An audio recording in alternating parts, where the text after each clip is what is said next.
Jake Williams had never felt so out of place in his entire life.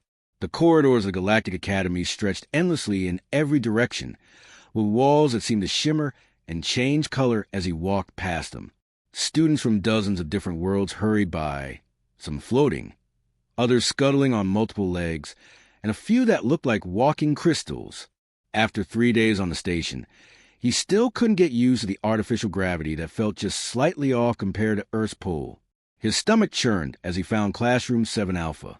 This was his first real academic class since arriving as Earth's very first exchange student. The pressure was enormous. Not only was he representing his entire planet, but he was also the first human most of these beings had ever seen in person. No pressure at all, he thought sarcastically. The classroom door slid open with softness, and Jake stepped inside. The space was much larger than he expected, with curved walls that rose up like an amphitheater. Dozens of seats were arranged in a spiral pattern, each one designed to accommodate different body types. Some had multiple cushions. Others had what looked like perches, and a few seemed to be filled with some kind of gel. Jake's eyes swept across his new classmates. Near the front sat a creature that looked like a cross between a teddy bear and a porcupine, its fur shifting between brown and gold as it moved. Behind it, something that resembled a walking tree branch was carefully arranging what might have been notebooks with its twig-like fingers. To his left, a student that could only be described as a living rainbow sat perfectly still, its colors slowly cycling through the spectrum.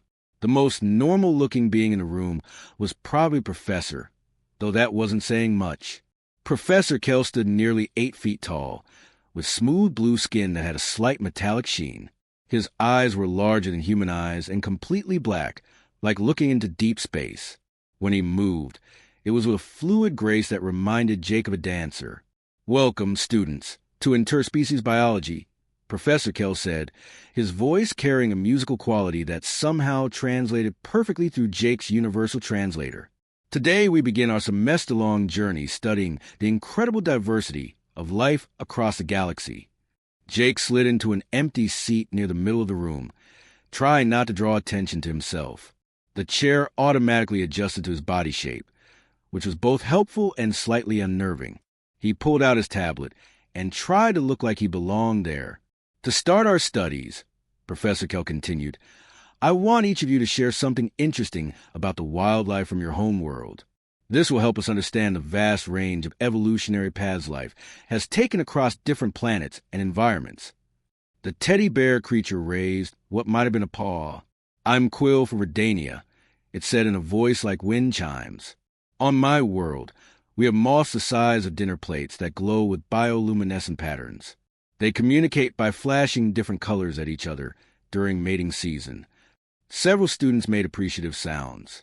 Jake had to admit, glowing giant moths sounded pretty cool. The tree-like student spoke next. "I am Branch Singer Harmony from a forest moon of Celeste. Our trees don't just grow. They sing to each other through root networks that span entire continents. You can actually hear the planet's heartbeat if you know how to listen." This prompted even more excited chatter. Jake started to feel nervous. How was he supposed to compete with singing planets and rainbow moths? A student that looked like it was made of living water rippled to life. "The coral gardens of aquatica dance in patterns that predict our weather systems 3 months in advance. My people have learned to read these dances to prepare for storm seasons." One by one, students shared stories of crystal butterflies, floating jellyfish that lived in gas clouds, and tiny dragons that helped pollinate flowers. Each tale seemed more magical and wondrous than the last. Jake's palms started to sweat. Finally, Professor Kell's dark eyes turned to him. "And you must be Jake Williams, our human exchange student. Please, tell us about the wildlife of Earth." All conversation stopped. Every alien eye in the room focused on him with obvious curiosity. Some students even leaned forward in their seats, eager to hear what the mysterious human world had to offer. Jake's mind raced through everything he could share. Lions, tigers, elephants, whales. Earth had plenty of impressive animals. But for some reason, the first thing that popped into his head was something much more mundane. He cleared his throat and tried to sound casual. "Well, we have hippos. They're kind of like big water horses that eat grass." The effect was immediate and dramatic. Every sound in the classroom died away as if someone had hit a mute button. Professor Kell's blue skin seemed a drain of color. The teddy bear students first stopped shifting colors entirely. Even the rainbow students' cycling lights froze mid-spectrum. The silence stretched on, becoming more uncomfortable with each passing second. The silence that followed Jake's casual mention of hippos was unlike anything he had ever experienced. It wasn't just quiet. It was a kind of dead silence that happens right before something terrible is about to occur. Every single alien in the classroom had frozen in place, as if someone had hit a pause button on the entire room. Jake's desk partner, a creature he had mentally nicknamed Pip due to its resemblance to a stuffed animal, was slowly but deliberately scooting its chair away from him. The movement was so gradual that Jake almost didn't notice at first, but inch by inch, Pip was putting distance between them. The creature's large, dark eyes never left Jake's face, and its fur had shifted from the warm golden color to a pale, almost white shade. Behind Pip, other students were having similar reactions. The tree-like being called Branch Singer Harmony had gone completely still, its twig-like fingers frozen halfway to its notebook. The living water student seemed to have stopped rippling entirely, becoming as smooth as glass. Even the rainbow student had ceased its color cycling, and was now a solid, alarmed-looking red. But it was Professor Kell's reaction that really started to worry Jake. The tall, blue-skinned instructor had gone from his normal metallic blue to an almost translucent white, like someone had drained all the color from his skin.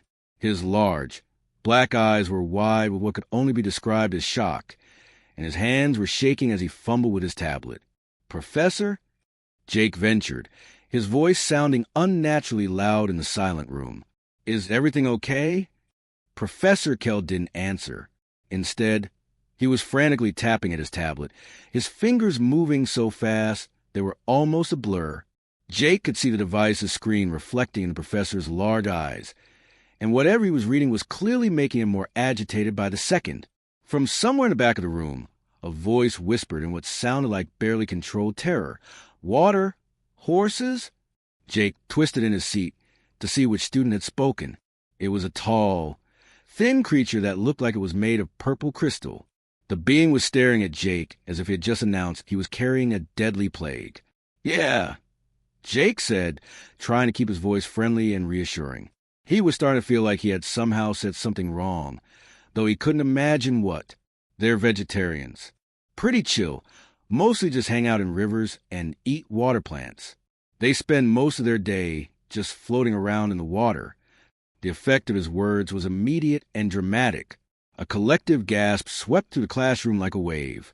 Several students actually pushed their chairs back from their desks, as if they needed to be ready to run at a moment's notice. Pip had now scooted so far away that there was a good 3 feet of space between them, and the creature was making small, distressed chirping sounds. "Floating in water?" squeaked a voice from Jake's left. He turned to see a small, bird-like student with bright green feathers that were now standing straight up in what was clearly alarm. "They live in water?" "Well, yeah," Jake said, his confusion growing by the second. "I mean, they come out on land too, especially at night when they want to graze on grass. But they spend most of their time in rivers and lakes. That's kind of their thing." This revelation seemed to make everything worse. The bird-like student actually fell off its perch with a small crash. Several other students made various sounds of distress. Clicks, whirs, squeaks, and what sounded like electronic static. One student near the back of the room appeared to be hyperventilating. If aliens could hyperventilate. Professor Kell's tablet was now making urgent beeping sounds, and his skin had somehow gotten even paler. Jake could see sweat, or whatever the alien equivalent was, beading on the professor's forehead as he continued to scroll through whatever information he was finding. They graze?" Professor Kell finally managed to speak, though his voice sounded strangled. "At night?" "Sure," Jake said, now completely bewildered by everyone's reaction. "They're actually really efficient grazers. They can eat like 80 pounds of grass in a single night, and they're surprisingly fast on land when they want to be, even though they look kind of chunky." The room erupted in chaos. Several students actually stood up from their seats, and Jake heard what sounded like at least 3 different emergency communication devices activating at once. Pip had now retreated to the far side of the classroom and was making high-pitched distress calls. "Fast on land," Professor Kell repeated in a whisper, staring at his tablet screen in horror. 80 pounds of vegetation per night. "Professor, I really don't understand what's going on," Jake said, standing up from his own seat. "Did I say something wrong? They're just hippos. I mean, you have to be a little careful around them, because they can be territorial, but they're not exactly dangerous. They just want to be left alone." The word territorial seemed to be the final straw. A student near the front of the room, one that looked like a walking flower, actually fainted and toppled over with a soft thud. Professor Kell's tablet slipped from his nerveless fingers and clattered to the floor. Jake looked around the room at the chaos he had somehow caused and wondered what on earth he had gotten himself into. Professor Kell bent down to retrieve his fallen tablet with shaking hands. The device had cracked slightly when it hit the floor, but the screen was still functional. Jake watched as the professor's long, blue fingers trembled while he navigated through what appeared to be some kind of galactic database. The entire classroom remained frozen in terrified silence, with only the sound of various alien breathing patterns and the occasional distress chirp from Pip breaking the quiet. Let me pull up the Earth biological data," Professor Kell muttered, more to himself than to the class. His voice had taken on a mechanical quality, as if he was trying to process something that his mind couldn't quite accept. There must be some mistake, some translation error. Jake remained standing beside his desk, looking around at his classmates with growing concern. The flower-like student who had fainted was being helped back to its seat by two others, though it still looked wobbly. The crystal being in the back row had actually changed from purple to a sickly yellow color, while the rainbow student had turned a solid, pulsing red that seemed to indicate some kind of alarm state. "Really, Professor, I don't understand what the big deal is," Jake said, trying to inject some calm into his voice. "I could have mentioned lions or bears or something actually scary. Hippos are just, hippos." This comment caused another wave of distressed sounds throughout the room. Pip, who had been slowly recovering from its shock, made a sound like a deflating balloon and gripped the edges of its desk. Professor Kell's tablet finally connected to the Earth database, and he began projecting the information onto the large wall screen at the front of the classroom. Jake turned to look at what everyone else would be seeing, expecting maybe a nice picture of hippos lounging in a river somewhere in Africa. Instead, the first thing that appeared was a stark warning label in bright red text. "Caution. Extremely dangerous megafauna. Approach with extreme caution." Jake blinked in surprise. "Huh, that seems a bit dramatic," he said. The next line of data made Professor Kell's skin turn an even paler shade of blue. Species: hippopotamus amphibious. Threat level critical. "Critical?" squeaked the bird-like student, who had managed to climb back onto its perch but was still ruffling its feathers nervously. But it was the next statistic that really sent the room into panic. The screen displayed in large, bold numbers: annual human fatalities, approximately 500 to 3,000 PR a year. The living water student actually lost cohesion for a moment, becoming a puddle on its chair before pulling itself back together. Several other students made sounds that Jake's universal translator couldn't even process. They just came through as static and electronic screeching. "Wait, what?" Jake said, leaning forward to read the screen more carefully. "That can't be right. I mean, yeah, people die in hippo attacks sometimes, but it's not like they're actively hunting humans." Professor Kell continued scrolling through the data, and each new piece of information seemed more terrifying to the alien students than the last. The screen now showed bite force, 1,800 to 4,000 pounds PR square ANCH. A low moan echoed from somewhere in the middle of the classroom. Maximum land speed, 35 miles per hour, 56 kilometers per hour, appeared next. This was apparently too much for Pip, who had been valiantly trying to stay conscious throughout the data presentation. The furry creature's eyes rolled back, and it toppled sideways off its chair, hitting the floor with a solid thud that echoed throughout the silent room. "Oh, come on," Jake said, rushing over to check on his desk partner. "Pip, are you okay?" He knelt down beside the unconscious alien, gently shaking its shoulder. The creature's fur had gone completely white, and it was breathing in short, rapid gasps. You said, Professor Kell's voice came out as barely a whisper. You said they were chill? Jake looked up from where he was trying to help Pip. Well, yeah, I mean, relatively speaking, they're not actively aggressive. They just defend their territory when they feel threatened. Most of the time, they're just floating around eating plants. The screen updated again. Territorial behavior. Extremely aggressive when defending water access points and young. Extremely aggressive, repeated the crystal student from the back row. Its yellow coloration now flickering between yellow and white like a strobe light. And they eat 80 pounds of vegetation per night. Professor Kell asked, scrolling to find more data. Sure, Jake said, still kneeling beside the unconscious Pip. They're big animals. They need a lot of food, but it's just grass and water plants. They're complete vegetarians.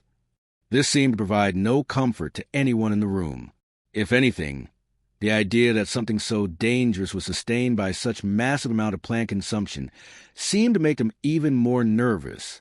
The screen now displayed a detailed anatomical diagram showing the hippo's jaw structure and tooth arrangement.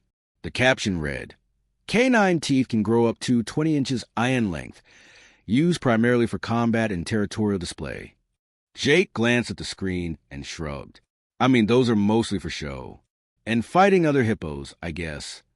Professor Kell slowly turned to look at Jake with an expression of absolute horror. You mean they fight each other? With those teeth? Well, yeah, sometimes. Male hippos can be pretty competitive during mating season. The professor's tablet slipped from his hands again, but this time he didn't bother trying to catch it. The reptilian student who spoke up was sitting near the back corner of the classroom, and Jake could see that its scales were actually changing color in what appeared to be some kind of stress response. The creature's name tag read, Rex from Scalios Prime, and its normally emerald green scales had shifted to a sickly pale green that reminded Jake of someone who was about to throw up. Rex's voice was shaky as it asked, What other animals share your world? The question seemed innocent enough, but Jake could hear the underlying fear in the way the words were translated through his universal communicator. Meanwhile, Pip was still unconscious on the floor, though Jake had managed to prop the furry creature up against a desk leg. A few other students had gathered around, fanning Pip with their notebooks and making concerned chittering sounds. The flower-like student kept checking for a pulse, though Jake wasn't entirely sure where a pulse might be located on a being made of petals and stems. Jake stood up, brushing dust off his knees, and considered Rex's question. Earth had so many animals that it was hard to know where to start. He figured he might as well give them a good overview of the planet's biodiversity. Oh, tons of different species, Jake said cheerfully, completely oblivious to the way every alien in the room seemed to brace themselves for his answer. Let's see, we have bears, which are basically like giant furry tanks that can climb trees and swim. Really smart, too. They can open car doors and break into houses when they smell food. A collective intake of breath swept through the classroom. The crystal student in the back row flickered from yellow to white so rapidly that it looked like a strobe light. Then there are wolves, Jake continued, warming up to the topic. They hunt in packs and can track prey for miles. Super organized social structure. They can take down animals much larger than themselves by working together. Rex's scales had now gone completely white, and the reptilian student appeared to be gripping its desk so hard that Jake could hear the material creaking under the pressure. Oh, and sharks, Jake said, snapping his fingers as he remembered. Those live in our oceans. Some of them can grow to be 40 feet long, and they can smell blood in the water from miles away. They've been around for like 400 million years. Total apex predators. The living water student completely lost cohesion again, this time splashing on the floor in what appeared to be a panic response. Other students were making various distressed noises, clicks, whistles, electronic static, and what sounded like someone playing a violin very badly. Professor Kell, who had been standing frozen by the wall screen, finally found his voice. Did you say they hunt in organized groups? And can track for miles? Oh, yeah, Jake nodded enthusiastically. Wolves are incredible hunters, but that's nothing compared to crocodiles. Those guys are basically living dinosaurs. They can hold their breath underwater for an hour, and when they bite down, they do this thing called a death roll where they spin around and around to disorient their prey. A student that looked like a walking mushroom actually started swaying back and forth as if it was about to faint. The bird-like creature had pulled its head completely under its wing and was making muffled whimpering sounds. And then there are the big cats. Jake went on, really getting into his stride now. Lions live in groups called prides, and they coordinate their hunts like military operations. The females do most of the hunting, while the males defend territory. Tigers are solitary hunters, but they're even bigger and stronger. They can leap horizontally for 30 feet and climb trees despite weighing up to 600 pounds. Each animal Jake mentioned seemed to cause a fresh wave of horror throughout the classroom. Students were backing away from him. Some were hyperventilating, and others appeared to be having stress responses that Jake couldn't even identify. Professor Kell's voice came out as barely a croak. And humans are the dominant species on this world. Jake looked around at all the terrified faces staring at him and shrugged. Well, yeah, we're pretty good at avoiding the dangerous stuff. It's just common sense, really. Don't go swimming where there are crocodiles. Don't approach bears with cubs. Stay out of wolf territory during hunting season. Basic survival skills that every human kid learns. The silence that followed this statement was even more profound than the one that had greeted his original mention of hippos. Professor Kell was staring at him as if Jake had just claimed he could breathe in space without a suit. Common sense, the professor repeated slowly as if testing out the words. Sure, Jake said, genuinely puzzled by everyone's reaction. We've been sharing the planet with these animals for thousands of years. You learn to respect them and give them space. Most animal attacks happen because people do something stupid like try to take selfies with bears or go swimming at dawn when sharks are feeding. Rex raised a shaking hand. And your species survived, how exactly? Jake scratched his head. We got smart, I guess. We learned to use tools, build shelters, work together. Plus, most of these animals don't actually want to bother with humans unless we're threatening them or their food sources. Live and let live, you know? The class stared at him as if he had sprouted multiple heads and started speaking in ancient prophecies. The rest of Jake's biology class had ended in chaos. After Pip finally regained consciousness, Professor Kell had dismissed everyone early, claiming he needed time to process the implications of Deathworld evolution. Jake had helped Pip to Medical Bay, where the furry alien was given something that looked like a glowing blue smoothie and told to rest for the remainder of the day. By the time Jake made it to the Academy's central hub, word of the human revelation had already begun spreading through the student population. He first noticed something was different when he walked past a group of students from his dormitory level. They immediately stopped talking and stared at him with a mixture of awe and terror. One of them, a tall creature that resembled a walking stick insect, actually bowed as he passed. Hi, Dave, Jake said to the insect-like student, using the nickname he'd given him since the alien's real name was unpronounceable. Dave just nodded nervously and scurried away with his friends. The Academy's cafeteria was usually a bustling, noisy place where students from dozens of worlds gathered to eat, socialize, and complain about homework. Today, however, when Jake walked through the entrance, a hush fell over the entire space. Conversation stopped mid-sentence, and hundreds of alien eyes turned to look at him. Jake grabbed a tray and got in line for food, trying to pretend he didn't notice the staring. The cafeteria worker, a blob-like being with multiple eye stalks, actually trembled as it served him what appeared to be some kind of purple pasta dish. Thank you, Jake said politely, the same way he always did. The cafeteria worker made a sound like a deflating tire and quickly moved on to serve the next student. Finding a place to sit proved to be more challenging than usual. Jake's regular table was completely empty, despite the fact that it was usually occupied by a rotating group of friendly aliens who didn't mind his human weirdness. He looked around and noticed that every table he approached seemed to suddenly become vacant, with students hastily gathering their belongings and relocating to other areas of the cafeteria. Eventually, Jake found himself sitting alone at a large table designed for 8 beings, methodically eating his purple pasta while trying to ignore the constant whispers and pointing happening all around him. He could make out fragmented conversations through his universal translator. survived alongside apex predators, calls them common sense survival skills. His species actually learned to coexist with pack hunters, and he says they're vegetarians. About halfway through his meal, Jake's solitude was interrupted by a small delegation of students who approached his table with obvious nervousness. Leading the group was Zara, a crystalline being from his advanced mathematics class who had always been friendly to him before. "Jake," she said, her voice carrying a tremor of excitement mixed with fear, "is it true what they say about your home world?" Jake looked up from his pasta, genuinely confused. "What exactly are they saying?" "That you evolved on a death world," piped up another student, this one resembling a walking flower arrangement. "That your entire species developed survival tactics to avoid being eaten by megapredators." "Death world," Jake repeated, genuinely puzzled. "Earth's not a death world. I mean, yeah, there are some dangerous animals, but most of the planet is pretty safe if you're not an idiot about it." This response seemed to excite the group even more. Zara's crystalline surface began glowing with what Jake had learned was her species' equivalent of intense interest. "But how do your people learn these survival tactics?"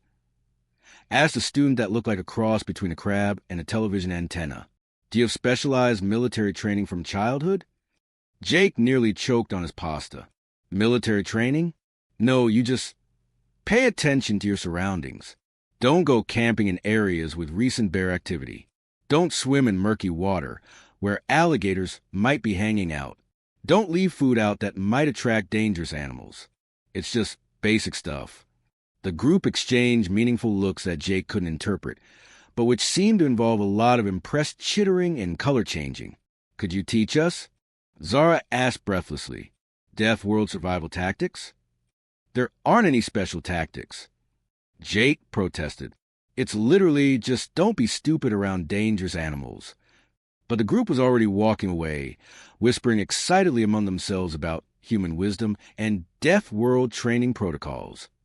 Jake finished his lunch in bewildered silence, then made his way to his next class, Advanced Galactic History, with Professor Vex.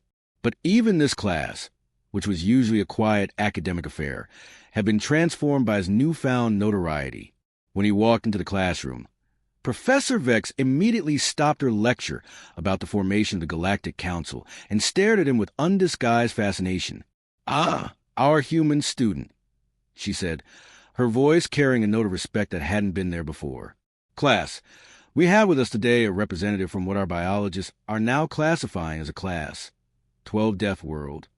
Jake slumped into a seat, wondering what he had gotten himself into. All he'd done was mention that hippos existed, and somehow that had turned him into some kind of survival expert.